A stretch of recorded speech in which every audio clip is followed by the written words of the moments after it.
বেশি দামে মার্কিন তুলা এনে প্রতিযোগিতার সক্ষমতা হারাচ্ছেন ব্যবসায়ীরা। অচলাবস্থা তৈরির আগেই পাশে চান সরকারকে। বাণিজ্য সহায়ক চুক্তির পরামর্শ অর্থনীতিবিদদের। নিরাপত্তার ঝুঁকিতে যশোরের নোয়াপাড়া নৌবন্দর। সন্ত্রাসীদের আনাগোনায় শঙ্কিত জাহাজের মাস্টার, সুকানি কর্মচারী। সমস্যার সমাধানের আশ্বাস কর্তৃপক্ষের। সুন্দরবনের দুবলার চরে জমে উঠেছে শুটকি মৌসুমের কর্মযোগ্য। জীবিকার তাগিদে ব্যস্ত জেলেরা। ৮ কোটি টাকার রাজস্ব আয়ের লক্ষ্য। সমুদ্রে মাছ আহরণ করে ঘুরে দাঁড়ানোর স্বপ্ন। এবং অবশেষে যুক্তরাষ্ট্রে কাটছে অচলাবস্থা। সিনেটের পর প্রতিনিধি পরিষদেও পাশ ব্যয় বিল। চাকরিচ্যুতদের বহাল ও বকেয়া পরিষদের নিশ্চয়তা। স্বাভাবিক হবে খাদ্য সহায়তা কার্যক্রম।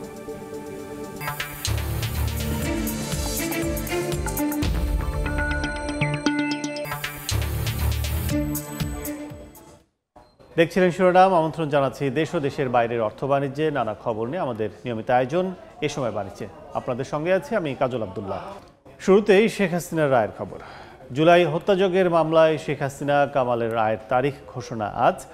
এদিকে কার্যক্রম নিষিদ্ধ আওয়ামী লীগের লকডাউন কর্মসূচি ঘিরে সর্বোচ্চ সতর্ক অবস্থানে আইন শৃঙ্খলা রক্ষা বাহিনী। বিস্তারিত জানাতে এই মুহূর্তে আন্তর্জাতিক অপরাধ ট্রাইব্যুনালে আছেন সহকর্মী আফজাল হোসেন, হাইকোর্ট এলাকায় আতাউর কাউসার, ধানমন্ডিতে মাসুদুর রহমান এবং মগবাজারে আছেন তোহা খান তামিম। সরাসরি প্রথমে যাচ্ছি ট্রাইব্যুনালে আফজালের কাছে।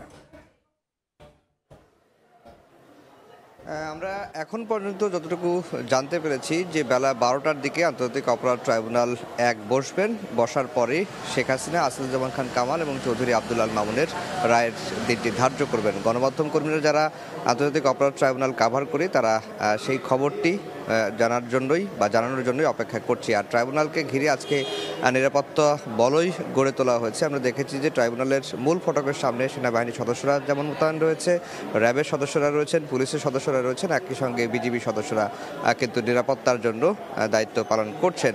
ট্রাইব্যুনালের প্রসিকিউশনের যে টিমগুলো রয়েছে, প্রসিকিউশনের টিম, তারা কিন্তু প্রসিকিউশন অফিসে এসে উপস্থিত হয়েছেন এবং বেলা 12টায় কোর্ট বসবে এমনটি কিন্তু আমরা জানতে পেরেছি। আর জুলাই আগস্টের এই হত্যাযজ্ঞের মামলার রায় ঘোষণার তারিখ ধার্যের মধ্য দিয়ে প্রথম কোনো মামলার তারিখ পেতে যাচ্ছে জুলাই গণ অভ্যুত্থানের পরে। আমরা দেখেছি যে এবং শেখ হাসিনা, আসাদুজ্জামান খান কামাল এবং চৌধুরী আব্দুল আল মামুনের বিরুদ্ধে 5টি অভিযোগ আনা হয়েছে। প্রসিকিউশনের তরফ থেকে যদি বলা হয়েছে যে 5টি অভিযোগই সাক্ষ্য প্রমাণের মাধ্যমে তারা প্রমাণ করতে পেরেছেন এবং 5টি অভিযোগের মধ্যে মূল যে অভিযোগ সেটি হচ্ছে জুলাই আগস্টে যে 1400 মানুষকে শহীদ করা হলো, ছাত্র জনতাকে আহত করা হলো প্রায় 30,000। এই যে হত্যাকাণ্ডগুলো হয়েছে সারা দেশে, এর সকল দায় দায়িত্ব শেখ হাসিনা, আসাদুজ্জামান খান কামাল এবং চৌধুরী আব্দুল আল মামুন উপর বর্তায়। কেননা শেখ হাসিনার নির্দেশেই এই হত্যাযজ্ঞগুলো হয়েছে এবং মাঠ পর্যায়ে সেটি বাস্তবায়ন করেছে আসাদুজ্জামান খান কামাল, চৌধুরী আব্দুল আল মামুন, ডিএমপির কমিশনার সহ পুলিশের ঊর্ধ্বতন কর্মকর্তারা। এবং প্রসিকিউশন থেকে একটি আবেদনই জানানো হয়েছে যে এই দুই আসামি আসাদুজ্জামান খান কামাল এবং শেখ হাসিনা তারা সর্বোচ্চ শাস্তি দাবি করেছেন বা চেয়েছেন। একই সঙ্গে তাদের স্থাবর অস্থাবর সম্পত্তি বিক্রি করে শহীদ আহতদের ক্ষতিপূরণ হিসেবে দেওয়ার আবেদন জানিয়েছেন। চৌধুরী আব্দুল আল মামুন যেহেতু আসামি থেকে রাজসাক্ষী হয়েছেন, তার কোনো সাজার আবেদন প্রসিকিউশন করেনি এবং প্রসিকিউশন বলছে তিনি রাজসাক্ষী হয়ে যে আদালতে দায় স্বীকার করে যে জবানবন্দি দিয়েছেন এতে তারা সন্তুষ্ট হয়েছেন এবং তিনি পূর্ণাঙ্গ সত্য জাতির সামনে উপস্থাপন করেছেন। সে কারণে আব্দুল আল মামুনের কোনো সাজার আবেদন প্রসিকিউশন করেনি, তারা ট্রাইব্যুনালের উপর ছেড়ে দিয়েছেন। ট্রাইব্যুনাল যদি মনে করেন তাকে সাজা দেবেন তাহলে ট্রাইব্যুনাল দিতে পারেন, ট্রাইব্যুনাল যদি তাকে মনে করেন তাকে খালাস দিবেন সেটি ট্রাইব্যুনাল এখতিয়ার রয়েছে। আর যেটি বলে রাখি যে এই দীর্ঘ প্রায় 3 মাস অর্থাৎ 10 জুলাই থেকে এই 23 অক্টোবর পর্যন্ত এই প্রায় 3 মাস শেখ হাসিনার মামলার সাক্ষ্য যুক্তিতর্ক উপস্থাপন, পাল্টা যুক্তিতর্ক উপস্থাপন হয়েছে এবং সকল অপরাধের প্রমাণ হয়েছে এটি প্রসিকিউশন বলছে। এবং যে তথ্যপাত্র সাক্ষ্য প্রমাণ আদালতের সামনে হাজির করা হয়েছে, পৃথিবীর যে কোনো আদালতে যদি শেখ হাসিনা, কামাল এবং চৌধুরী আব্দুল আল মামুনের বিচার হয় তাহলে তাদের অপরাধ প্রমাণিত হবে। এই চ্যালেঞ্জটি প্রসিকিউশন বারবার দিয়ে এসেছে।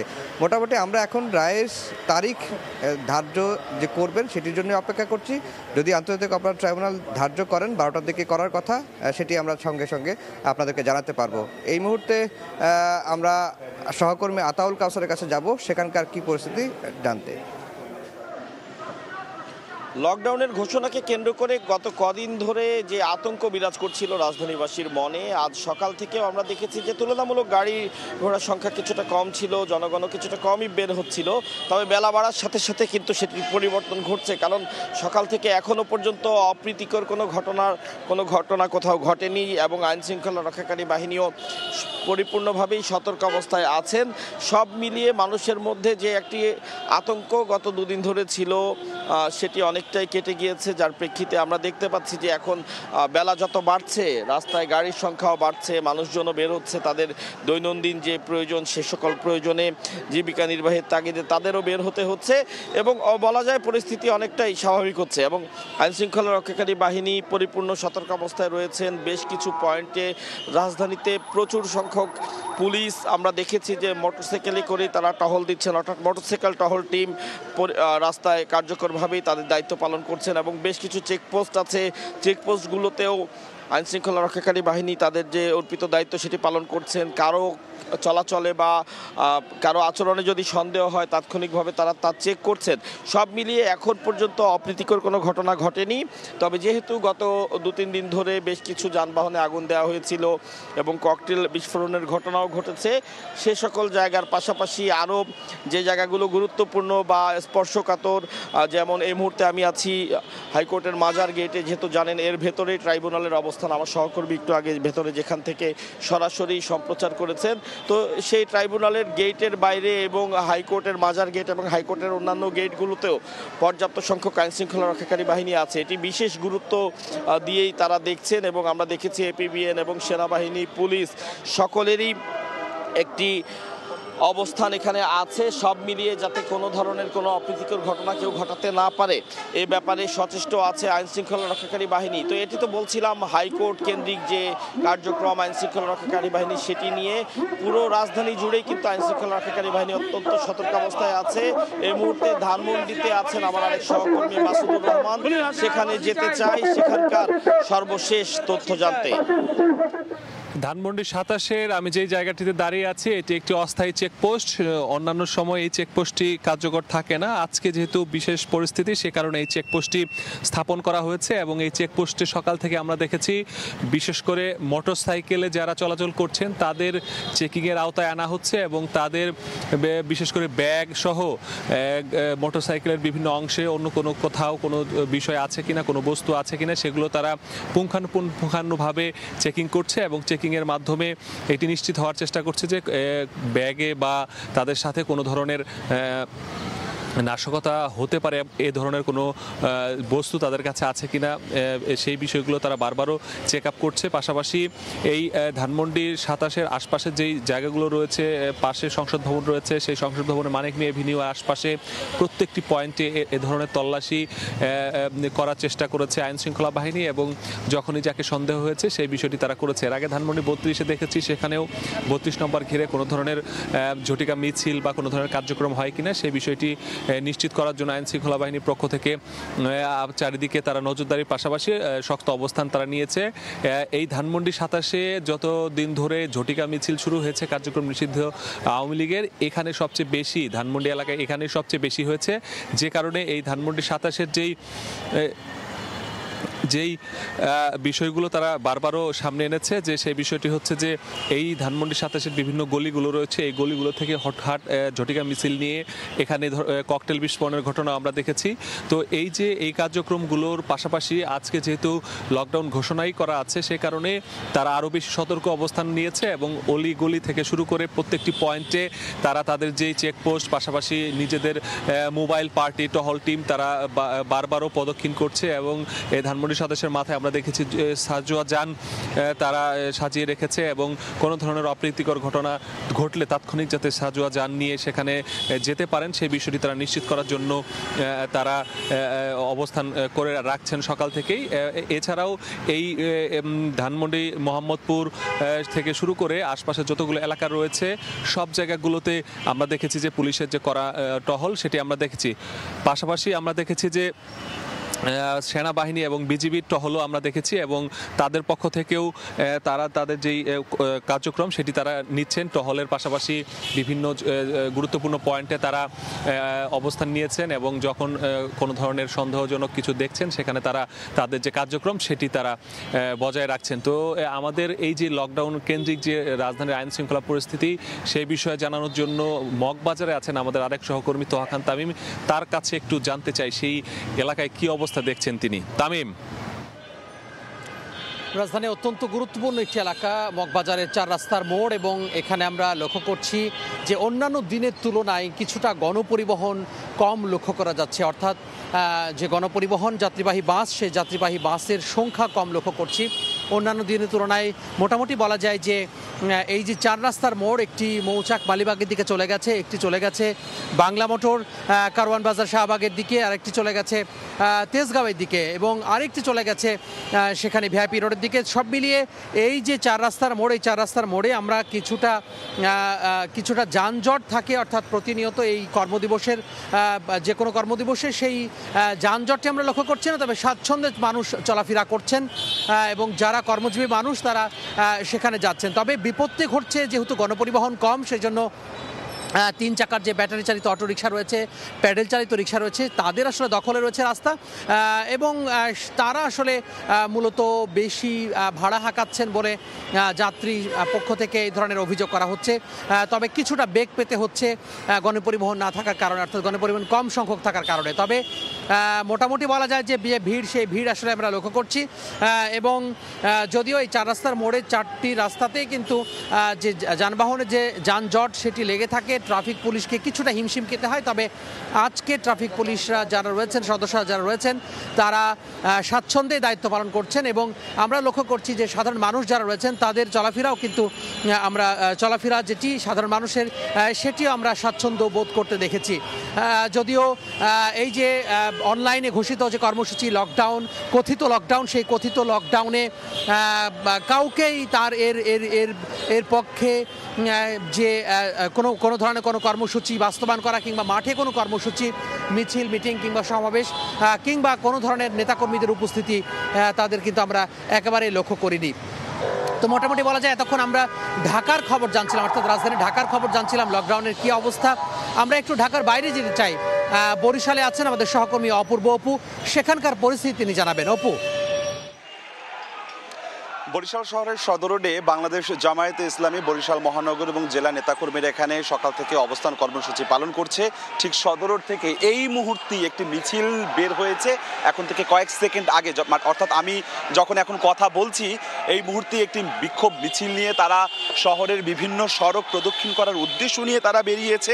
কিছুক্ষণ আগে এখানকার মহানগর জামায়াতের আমির জহিরুদ্দিন মোহাম্মদ বাবর তিনি গণমাধ্যম কর্মীদের সাথে কথা বলেছেন। তিনি বলেছেন যে কার্যক্রম নিষিদ্ধ থাকা সংগঠন আওয়ামী লীগের যে কোনো নৈরাজ্য সহিংসতার প্রতিবাদী তারা আজকের এখানে অবস্থান কর্মসূচি তারা পালন করছে, সকাল থেকে অবস্থান নিয়েছে।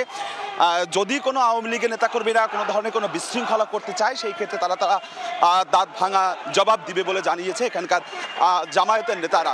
সদর থেকে এই মুহূর্তে বিক্ষোভ একটি মিছিল নিয়ে তারা স্লোগানে কিন্তু এগিয়ে যাচ্ছে এবং তাদের স্লোগানের ভাষা শেখ হাসিনার ফাঁসি এবং সাবেক স্বরাষ্ট্রমন্ত্রীর ফাঁসি, তারা এখানে আসাদুজ্জামান কামালের তারা ফাঁসির রায় কার্যকর হওয়ার দাবিটি কিন্তু নিয়ে তারা এই মুহূর্তে বিক্ষোভ মিছিল নিয়ে এগিয়ে যাচ্ছে। এর আগে আমরা দেখেছি যে বিএনপি গত রাতে বাংলাদেশ জাতীয়তাবাদী দল বিএনপির বিভিন্ন অঙ্গ সংগঠন, ছাত্রদল, স্বেচ্ছাসেবক দল, যুব দল সহ বিভিন্ন নেতাকর্মীরা তারা শহরের বিভিন্ন স্থানে তারা মোটরসাইকেল মহড়া দিয়েছে। অন্যদিকে যে কোনো পরিস্থিতি মোকাবেলা করবার জন্য আইন শৃঙ্খলা রক্ষাকারী বাহিনীও বেশ বাড়তি তৎপরতা লক্ষ্য করা গেছে। গতকালকে রাতে মহানগর মেট্রোপলিটন পুলিশের কমিশনার শফিকুল ইসলামের তিনি নিজেই সশরীরে শহরের বিভিন্ন জায়গায় পরিদর্শন করেছেন এবং শহরের বিভিন্ন জায়গায় চেকপোস্ট বসানো হয়েছে আইন শৃঙ্খলা রক্ষাকারী বাহিনীর পক্ষ থেকে। এই মুহূর্তে বিক্ষোভ মিছিলটি শহরের সদর রোড অতিক্রম যাচ্ছে। অতিক্রম করছে এবং নতুল্লাবাদ বাস টার্মিনাল এলাকা সহ বিভিন্ন জায়গায় তারা এগিয়ে যাচ্ছে। জামায়াত ইসলামী নেতাকর্মীরা এগিয়ে যাচ্ছে। এই মিছিলটি বরিশালের আমি খবর জানাচ্ছিলাম, বরিশালের বাইরে দেশের অন্যান্য জায়গাও কিন্তু এই কর্মসূচি হচ্ছে। আমরা যেতে চাই চট্টগ্রামে খবর জানবো। নারায়ণগঞ্জ দুঃখিত, আমরা একটু নারায়ণগঞ্জে যেতে চাই, সেখানে আমাদের সহকর্মী রয়েছে। নারায়ণগঞ্জের সহকর্মীর কাছ থেকে জানবো সেখানকার খবরাখবর। কার্যক্রম নিষিদ্ধ সংগঠন আওয়ামী লীগের আজকের লকডাউন কর্মসূচিকে কেন্দ্র করে গত মঙ্গলবার থেকে কিন্তু নানা ধরনের কর্মসূচি তৎপরতা শুরু করেছে জেলা পুলিশ। এই মুহূর্তে আমি আছি নারায়ণগঞ্জ শহরের চাষারা চৌরাস্তা এলাকায়। এখান থেকে ঢাকা নারায়ণগঞ্জ লিংক রোডের প্রবেশ মুখ, ঢাকা নারায়ণগঞ্জ পুরাতন সড়ক এবং ঢাকা এবং নারায়ণগঞ্জ শহরের মূল সড়কটি রয়েছে। আমরা দেখতে পাচ্ছি লকডাউনের কোনো প্রভাব কিন্তু শহরে নেই। অন্যান্য দিনের মতো স্বাভাবিক অবস্থা বিরাজ করছে, স্বাভাবিকভাবে যানবাহন এবং সবকিছু চলাচল করছে এবং কোনো ধরনের চেকপোস্টও কিন্তু আজকে নেই। আমরা গতকাল দেখেছি যে বিজিবি টহল দিয়েছে, র্যাব চেকপোস্টে বসিয়ে তল্লাশি করেছে, কিন্তু আজকে ওই রকম অবস্থা কিন্তু নেই। আমরা সব ধরনের স্বাভাবিক অবস্থা আমরা বিরাজ দেখতে পাচ্ছি। তবে একটা বিষয় জানিয়ে রাখছি, শহরের ঢাকা নারায়ণগঞ্জ ঢাকা চট্টগ্রাম মহাসড়কে পুলিশ এবং বিজিবি টহল দেওয়া শুরু করেছে। আমরা কিছুক্ষণ আগে দেখতে পেয়েছি যে ঢাকা চট্টগ্রাম মহাসড়কের যানবাহনের সংখ্যা অবশ্য কিছুটা কম। তো একটা বিষয় জানিয়ে রাখছি যে আওয়ামী লীগের এই লকডাউন কর্মসূচিকে কেন্দ্র করে নাশকতার চেষ্টার অভিযোগে গত মঙ্গলবার থেকে গতকাল পর্যন্ত জেলার বিভিন্ন এলাকায় অভিযান চালিয়ে 29 জন আওয়ামী লীগ নেতা কর্মীকে পুলিশ গ্রেফতার করেছে এবং তাদের কাছ থেকে ককটেল, পেট্রোল সহ বিভিন্ন ধরনের বিস্ফোরক দ্রব্য জব্দ করা হয়েছে এবং পরবর্তীতে গতকালকে তাদেরকে নাশকতার মামলায় গ্রেফতার দেখিয়ে জেলা কারাগারে এবং আদালতের মাধ্যমে কারাগারে প্রেরণ করা হয়েছে। তবে জেলা পুলিশ সুপার আমাদেরকে জানিয়েছেন নারায়ণগঞ্জে কোথাও কোনো ধরনের নাশকতার কোনো আশঙ্কা নেই। আইন শৃঙ্খলা বাহিনীর সবগুলো সংস্থা যথেষ্ট তৎপরতার সাথে কাজ করছে। আমরা দেখতে পাচ্ছি যে পুলিশ, বিজিবি, র্যাব সহ বিভিন্ন সংস্থা তল্লাশি অভিযান এবং টহল অব্যাহত রয়েছে। আমরা চাষাবাদ পরিস্থিতি এইমাত্র দেখলাম, সবকিছু স্বাভাবিক অবস্থা রয়েছে। এই মুহূর্তে এই ছিল নারায়ণগঞ্জের পরিস্থিতি।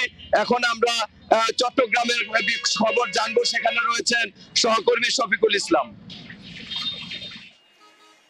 চট্টগ্রামে জামাত ইসলামের পক্ষ থেকে সকাল থেকে নানা কর্মসূচি নেওয়া হয়েছে। অন্ততপক্ষে 6টি স্পটে তারা অবস্থান নিয়েছে। বিশেষ করে মুরাদপুর 2 নম্বর গেট এবং নিউ মার্কেট, এই শাহমানের সেতু এবং বহদ্দাহার সহ বিভিন্ন জায়গায় কিন্তু তারা অবস্থান নিয়েছে। আমরা একটু দেখানোর চেষ্টা করব। সেখানে জামাত ইসলামের আমির, চট্টগ্রাম মহানগরের আমির নজরুল ইসলাম কিছুক্ষণ আগে তিনি এসেছিলেন এবং এসে কিন্তু এখানে বক্তব্য রেখেছেন এবং তারা বলছে আসলে যারা নাশকতা করছে বা যারা নাশকতা পরিকল্পনা করছে তাদের কে তিনি এটি না করার জন্য আসলে তিনি বারণ করেছেন, কারণ মানবতা বিরোধী কর্মকাণ্ডগুলিতে দূরে থাকার জন্য আহ্বান জানিয়েছেন। এই মুহূর্তে আমরা দেখতে পাচ্ছি নগরীর যেই শাহমানুষ সেতু রয়েছে, সেই শাহমানুষ সেতু এলাকায় জামাত ইসলামের পক্ষ থেকে কিন্তু অবস্থান কর্মসূচি পালন করা হচ্ছে। নগরীর 6টি স্পটে তারা এই কর্মসূচি পালন করছে। গতকালও কিন্তু ছাত্র শিবিরের পক্ষ থেকে মুরাদপুর থেকে একটি ঝটিকা মিছিল বের করা হয়েছিল। সেই মিছিলটি 2 নম্বর গেটে শেষ হয় এবং এছাড়া এনসিপির পক্ষ থেকেও কিন্তু জুলাই ঐক্যের পক্ষ থেকে নানা কর্মসূচি পালন করা হয়েছে। গতকালকে বিএনপি বা যুব দলের পক্ষ থেকে নানা কর্মসূচি আমরা দেখেছি। এবং আইন শৃঙ্খলা রক্ষা বাহিনীর কথা বলতে গেলে যে বিশেষ করে এই শাহমানুষ সেতু এবং সিটি গেট এলাকায় সতর্ক অবস্থায় রাখা হয়েছে এবং 2 প্লাটুন বিজিবি মোতায়েন করা হয়েছে চট্টগ্রাম নগরীতে, যাতে কোনো অনাকাঙ্ক্ষিত ঘটনা না ঘটে। যদিও গতকাল কয়েকটি অগ্নিকাণ্ডের ঘটনা ঘটেছে, কিন্তু আজকে সকাল থেকে অনাকাঙ্ক্ষিত কোনো ঘটনা ঘটেনি। তো জামাত ইসলামের পক্ষ থেকে নগরীর 6টি স্পটে তারা কিন্তু নানা কর্মসূচি পালন করছে এবং কিছুক্ষণ আগে কিন্তু আমির এখানে এসেছিলেন এবং এসে তিনি বক্তব্য রয়েছেন।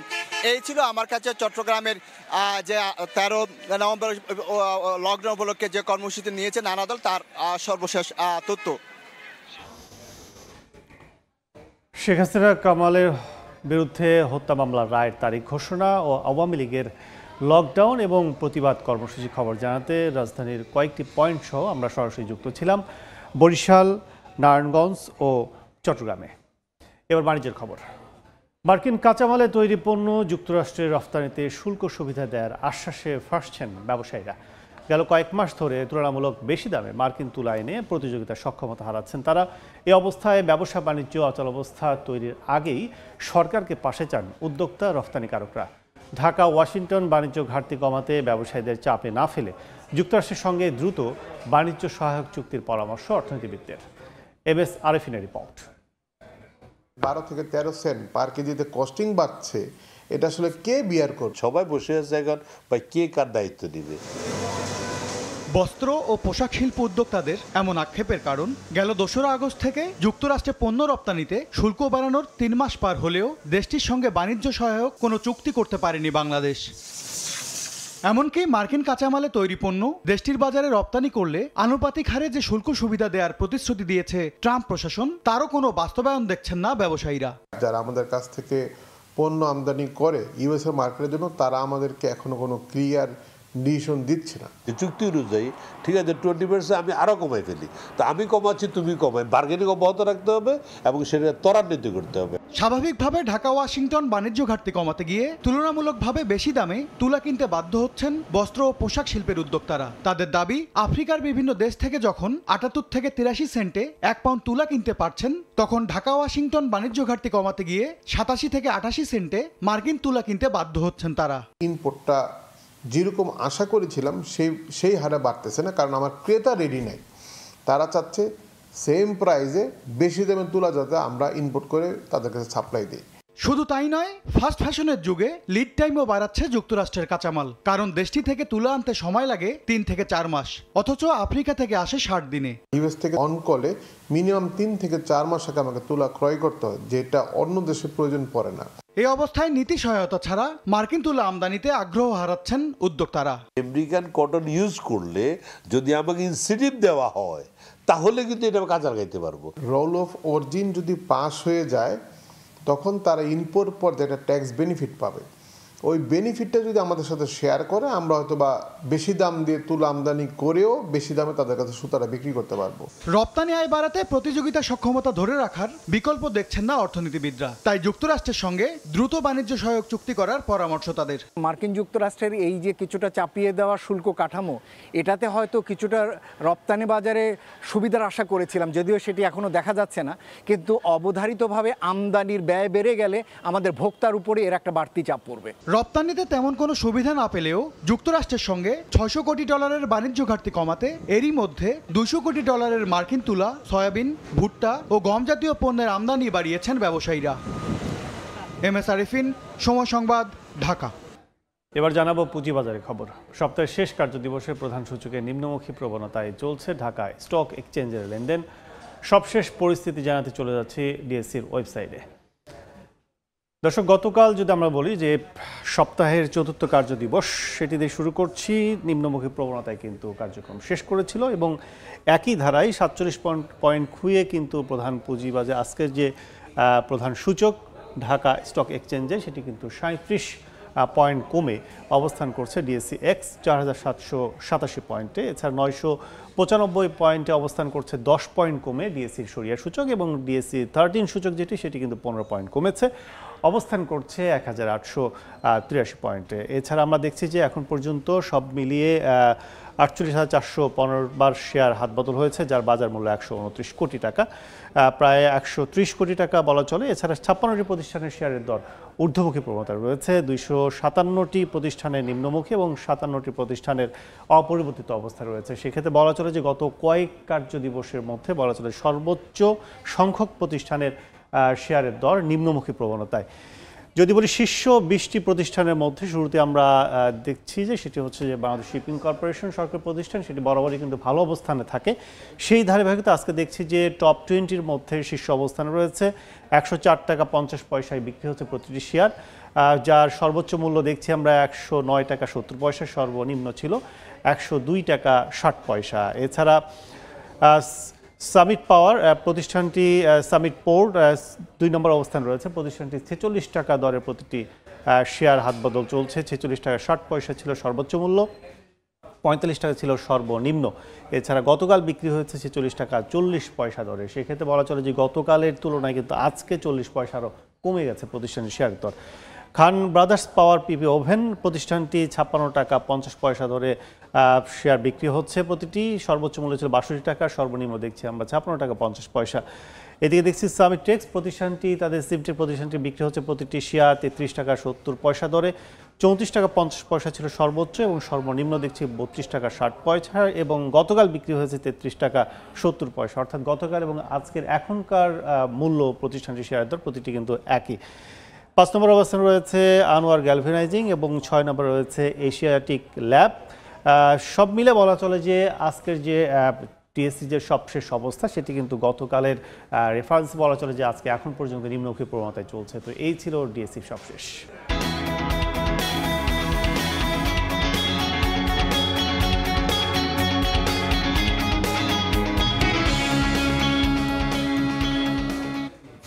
এবার বন্দর বাণিজ্যের খবর। চরম নিরাপত্তা ঝুঁকিতে যশোরের নোয়াপাড়া নৌবন্দর। নগর করা জাহাজে রাতের আধারে বাড়ে মাদকসেবী ও সন্ত্রাসীদের আনাগোনা। প্রায়ই ঘটে চুরি ছিনতাইয়ের মতো ঘটনা। এতে চরম নিরাপত্তাহীনতায় জাহাজের মাস্টার, সুকানি ও কর্মচারীরা। বিষয়টি নিয়ে উদ্বিগ্ন বন্দর কেন্দ্রিক ব্যবসায়ীরাও। আবুল কালাম আজাদের ছবি ও জুয়েল মৃধার তথ্য নিয়ে রিপোর্ট।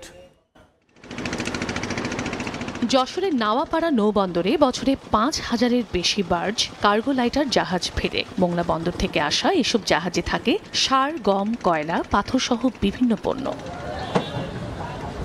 অভয়নগর উপজেলার চেঙ্গুটিয়া থেকে ফুলতলা পর্যন্ত এলাকা জুড়ে বিভিন্ন ঘাট পয়েন্টে এসব কার্গো থেকে পণ্য আনলোড করা হয়। অভিযোগ রয়েছে গত 1 বছর ধরে সন্ধ্যা নামলেই এসব জাহাজে এক প্রকার জোর করে আড্ডা বসান স্থানীয় সন্ত্রাসী ও মাদকসেবীরা। বিভিন্ন সময়ে ঘটে চুরি ও ছিনতাইয়ের ঘটনা। এতে চরম নিরাপত্তাহীনতায় ভুগছেন জাহাজের মাস্টার, সুকানি ও কর্মচারীরা। বহিরাগত লোক এই জাহাজে আসে এক একজন নিয়ে চলে যায়। অনেক বহিরাগত লোকগুলো আসে যারা আসলে যাদের কোনো প্রয়োজনই নেই, এরা মাদক সেবন করে এসে তারপরে ছিনতাই করে, জোর করে কার্গোর উপরে উঠে তাদেরকে মাস্টার সুকারীদেরকে জিম্মি করে সেখানে তারা গাঁজা খায়, ফেন্সিডিল খায় এবং অনেক সময় তাদের মোবাইল ছিনতাই, টাকা পয়সা ছিনতাই করে নিয়ে আসে। আমরা প্রশাসনের কাছে জোর দাবি জানাচ্ছি এবং নৌপুলিশ যারা রয়েছে তাদের কাছে জোর দাবি জানাচ্ছি এটা তাদেরকে দেখার জন্য এবং এর সুষ্ঠু ব্যবস্থা নেওয়ার জন্য। অবশ্য সমস্যা সমাধানে নৌ পুলিশ সহ স্থানীয় প্রশাসনকে নির্দেশনা দেওয়ার আশ্বাস দিয়েছে বন্দর কর্তৃপক্ষ। বিআরডব্লিউটির পক্ষ থেকে নৌ পুলিশ এবং থানা পুলিশকে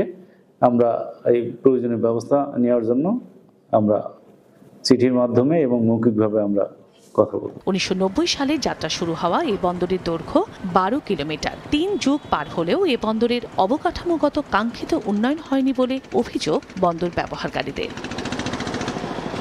সময় সংবাদ, যশোর।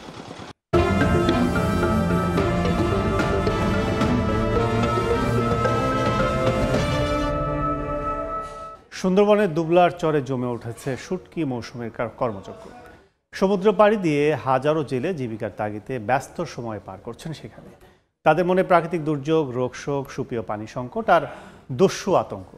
এর মধ্যেও সমুদ্রে মাছ আহরণ করে ঘুরে দাঁড়ানোর স্বপ্ন বুনছেন তারা। দুবলার চর থেকে ফিরে তানজিম আহমেদের রিপোর্ট। ভোরের আলো ফুটতেই গভীর সমুদ্র থেকে মাছ ভর্তি ট্রলার ভিড়ছে দুবলার চরে। সমুদ্র থেকে আহরিত মাছ ট্রলার থেকে নামিয়ে ঝাঁকি ভরে চরে নিয়ে আসছেন জেলেরা। বনের গহীনে গড়ে উঠেছে অস্থায়ী জনপদ, যেখানে জীবিকার প্রয়োজনে এসেছেন 10,000-এরও বেশি জেলে। চলছে শুটকি তৈরির মহাকর্মযজ্ঞ। চরের প্রতিটি প্রান্তে এখন ব্যস্ততা, দিনরাত কাজ চলছে। কেউ মাছ কাটছেন, কেউ পরিষ্কার করছেন, আবার কেউ সাজিয়ে রাখছেন বাঁশের মাচা ও পাটিতে। এখানে লইট্টা, খলিশা, ছুরি, বৈরাগী, চিংড়ি, রূপচাঁদা, পোয়াসহ বিভিন্ন প্রজাতির মাছ শুটকি হয়ে চলে যায় চট্টগ্রাম, সৈয়দপুর, রংপুর, ঢাকাসহ দেশের বড় বড় বাণিজ্য কেন্দ্রগুলোতে। তবে জেলেদের মনে প্রাকৃতিক দুর্যোগ, রোগশোক, সুপেয় পানি সংকট, দাদনের বেড়াজাল, শুটকির কম দাম আর দস্যু আতঙ্ক। তবু সমুদ্রে মাছ আহরণকে ঘিরে নতুন করে ঘুরে দাঁড়ানোর স্বপ্ন দেখছেন তারা। দাবি করেছেন সংকট সমাধানে উদ্যোগের। অসুবিধা ধরেন আমাকে জেলেকে ধরে নিয়ে গেলি ওকে টাকা দিতে 4 লাখ 5 লাখ নাই ছাড়বে না। গেল ভাড়া ট্রান্সপোর্টের যে ভাড়া 32 টাকা ছিল, এবছর তারা 2 টাকা বাড়াইছে। আগামাথা চরে ওই মাছ টাকা 20,000 টাকা মন থাকে, তার উপরে আমরা এখানে বিক্রি করতে পারি না। এই জায়গায় আমি ধরেন 2 মাস থাকবো, 2 মাসের জন্য আমি 5,000 টাকা ধার করে দিয়েছি, তাও সুদি করে, মানে কর্জ করে। এদিকে জেলেদের পানি, চিকিৎসা সহ নানা প্রকল্প নেওয়ার কথা জানিয়েছে বন বিভাগ। সুন্দরবন সুরক্ষা প্রকল্প, এই প্রকল্পে আমাদের ডিস্যালাইনেশন প্ল্যান্ট রয়েছে এবং যেটি আমরা ওখানে স্থাপন করেছি, সেখানে প্রতিদিন 400 লিটার পানি কিন্তু আমরা বিশুদ্ধ পানি, একদম মিনারেল ওয়াটারের মতো পানি আমরা কিন্তু দিতে পারি। পূর্ব সুন্দরবন বিভাগের শরণখোলা রেঞ্জের 5টি চর নিয়ে গঠিত শুটকি পল্লী কেন্দ্র দুবলার চর। এখান থেকে গত বছর সরকার রাজস্ব আয় করে 6.5 কোটি টাকা। চলতি মৌসুমে এই লক্ষ্যমাত্রা ধরা হয়েছে 8 কোটি টাকা। সাগরে জেলেদের নিরাপত্তা এবং ন্যায্য দামের নিশ্চয়তাই এখানে বড় চ্যালেঞ্জ। সুন্দরবনের দুবলাচর থেকে তানজিম আহমেদ, সময় সংবাদ। মার্কিন সিনেটের পর প্রতিনিধি পরিষদেও পাশ হলো ব্যয় সংক্রান্ত বিল। এর মধ্য দিয়ে শেষ হচ্ছে যুক্তরাষ্ট্রের ইতিহাসের দীর্ঘতম শাটডাউন। বুধবার নিম্নকক্ষে রিপাবলিকানদের পাশাপাশি 6 ডেমোক্রেটও বিলে সমর্থন দেন। আজ ওভাল অফিসে বিলটিতে সই করার কথা রয়েছে মার্কিন প্রেসিডেন্টের। অবশেষে অচলাবস্থা কাটল যুক্তরাষ্ট্রে। শেষ হলো দেশটির ইতিহাসের দীর্ঘতম শাটডাউন। স্থানীয় সময় বুধবার রাতে প্রতিনিধি পরিষদে 222-209 ভোটে শাটডাউন শেষ করতে বিল পাশ হয়। এর মধ্যে রিপাবলিকানদের পাশাপাশি 6 ডেমোক্রেটও সমর্থন দেন। এই বিলের মাধ্যমে সরকারি কর্মচারীদের চাকরিচ্যুতি বাতিল ও বকেয়া বেতন পরিশোধের নিশ্চয়তা দেওয়া হয়েছে।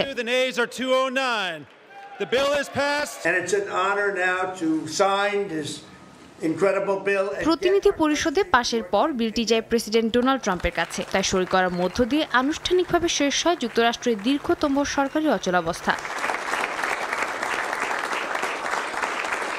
তবে আলোচিত স্বাস্থ্য বীমা ভর্তুকি ইস্যুর ভবিষ্যৎ এখনো অনিশ্চিত। ডেমোক্রেটদের মূল দাবি ছিল অ্যাফোর্ডেবল কেয়ার অ্যাক্টের অধীনে ভর্তুকির মেয়াদ বাড়ানো, যা এই চুক্তিতে সরাসরি অন্তর্ভুক্ত করা হয়নি। পরিবর্তে ডিসেম্বরের দ্বিতীয় সপ্তাহে আলাদা ভোটের মাধ্যমে এ বিষয়ে সিদ্ধান্ত নেওয়ার কথা বলা হয়েছে।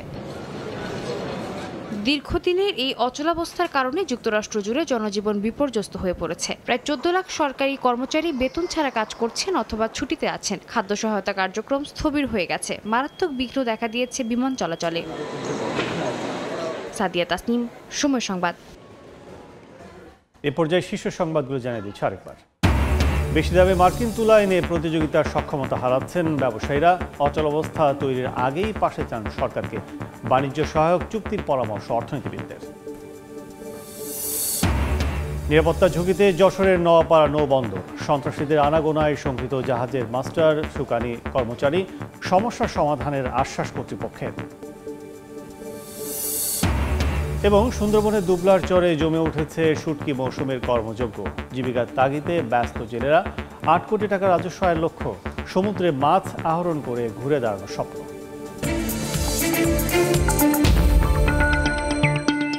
এই ছিল এ সময় বাণিজ্য।